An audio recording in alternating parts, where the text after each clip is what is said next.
infinity to plus infinity base မှာကျုံဆိုပါတယ် ဟုတ်ကဲ့ပါဒီဒီကတော့ဒီဒီပါ ပလဲပါအခုနှစ်ယောက်က UK မှာကြောင်းတက်နေတာမလို့ဒီ UK ကိုဘယ်လိုရွေးချယ်ခဲ့လဲပြီးတော့ visa processing နဲ့ visa interview experience တွေကစလို့ပေါ့နော် UK မှာကြောင်းသားတွေရဲ့ daily lifestyle နဲ့ accommodation တွေကအစအကုန်လုံး vlog လေးတွေရိုက်ပြီးတော့ sharing လုပ်ပြီးတော့မှမလို့အားပေးကြပါရှင် ဟုတ်ကဲ့ပါရှင်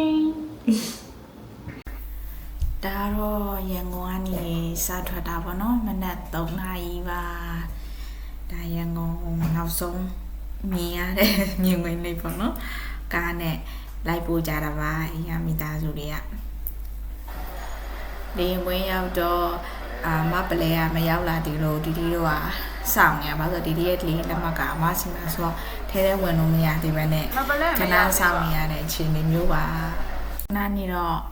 အမတို့လည်းရောက်လာတပုံနေရိုက်ဘာညာကွေ့ကွာပေါ့နော်လေဝင်းမှာလှုပ်တင်တော့ထိုက်တဲ့ပုံတွေလောဟုတ်တဲ့တပုံလေးတွေရိုက်ဗီဒီယိုလေးရိုက်ပြီးတော့ဒီဦးလေးတွေရောဒီအမေတွေရောညီမလေးတွေရောပြန်သွားပါတယ်အမတော့ဒီကလေးမော်ထိုင်းအောင်သွားမယ်လေးမော်ရောက်နေချင်းမှာကင်မရာဆန်းနေရပါ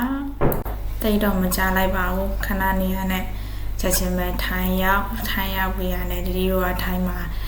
နည်းနည်းလေသေးရပါတော့တငယ်ချင်းတွေနဲ့တွေ့ချင်တော့ထိုင်းမှာလေပတ်ပြီးတော့မှနောက်တရင်စီးတာပါဒါတော့သူဝနာမမီးရဲ့ဘလူးယုံဒီဘေးနာမှာအားရပါရအောင်ထိုင်ပြီးတော့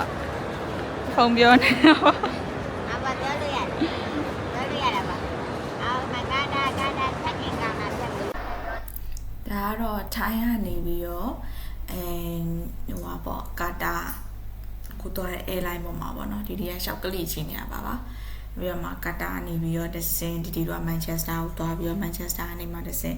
ရှက်ဖီမှာဆင်းတာပေါ့နော်အဲဒီကြားထဲမှာဒီကအားရနေတော့အဲ့လိုမျိုးပဲလက်ကအငြိမ်မနေပဲနဲ့ဟိုကနိုင်နေဒီကနိုင်နေတဲ့အခြေအနေမျိုးတကူနောက်ဆုံးတော့ကာတွန်းကားနဲ့ညာပြီးကာတွန်းကားကြည့်ပြီးတော့အေးစီနဲ့လိုက်လာခဲ့တယ်ပေါ့နော်တရက်လောက်ကြာအလီရင်စီးပြီးရဲ့နောက်မှာတော့ဒီတို့က Manchester Airport ကိုစိုက်ခဲ့တယ်ပေါ့နော် Manchester နေတော့ဒီတို့ခုနေတဲ့မြို့ကိုတက္ကစီနဲ့ပဲလာခဲ့ပါတယ်ဘာလို့လဲဆိုတော့ကျန်တာမစီးတက်သေးလို့ပါပေါ့နော်ဟုတ်စီးတက်တဲ့ဟာနဲ့ပဲစီးလာခဲ့ပါတယ်ဒီနေ့ဗီဒီယိုလေးကတော့ဒီလောက်ပါပဲပေါ့နော်စုပေါင်းအနေနဲ့ transit နှာခေါက်ကို transit နှာခေါက်လေရင်3စီးပေါ့နော်အလုံးပေါင်းကို14နာရီနီးပါးလောက်စီးလိုက်ရပါတယ်သူကတော့မျိုးစုံရှိရပါတော့ကာတာမှမစီးခြင်းလို့ရှိရင်တခြား airline တွေစီးလဲရတယ်ဒီကကာတာကိုမစီးခြင်းပါဘူးစီးကြည့်လို့ဒါပေမဲ့ဒီကျမ်းမာရေးအတိတ်အဆင်မပြေတော့ကြားထဲမှာဒီကနည်းနည်း transit ရှိမှရမယ်အခြေအနေမို့လို့ကာတာကိုစီးလိုက်တာပေါ့နော်တခြားသူတွေအနေနဲ့ကျတော့ EVA airline တို့ပါတော့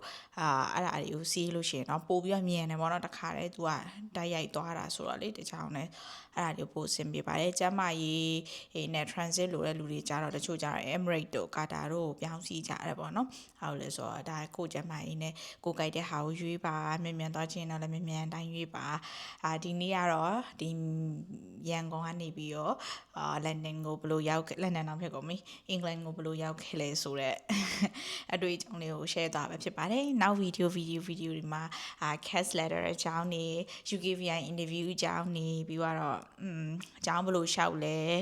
ဘယ်သူတွေနဲ့လုပ်လဲအဲ့ဒီအကြောင်းတွေကိုတည်တည်ချာချာတင်ပြပေးသွားမှာဖြစ်ပါတယ်အားလုံးပဲတတာပါ -infinity to +infinity page လေးကိုလည်း subscribe YouTube မှာဆို subscribe Facebook နဲ့ TikTok မှာဆိုလို့ရှိရင် follow လေးလုပ်ခဲ့ပါအောင်လို့ကျေးဇူးများတင်ပါတယ်ရှင်